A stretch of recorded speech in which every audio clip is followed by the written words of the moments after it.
နေ့စဉ်သုံးထိုင်းစကားပြောများสวัสดีค่ะทุกคนအားလုံးပဲမင်္ဂလာပါမီရှိတယ်မီစီရှိတယ်လေမီပါရှိလားမီလူပေါရှိလားမရှိဘူးလား yes or no ပုံစံမျိုးဖြစ်ပါတယ်မီမိုင်းရှိလားမီနဲနာတကယ်ရှိတယ်နော်မီကျင်ပါ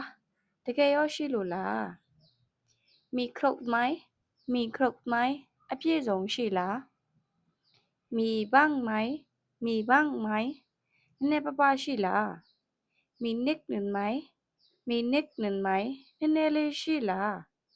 မီဆက်หน่อยไหมနည်းနည်းလောက်ရှိမလားမီหน่อยไหมနည်းနည်းလေးပဲရှိတာလားအားလုံးပဲအဆင်ပြေကြပါစေနောက်ဗီဒီယိုမှာဆက်ပြီးတွေ့မယ်စวัสดีค่ะบ๊ายบายค่ะ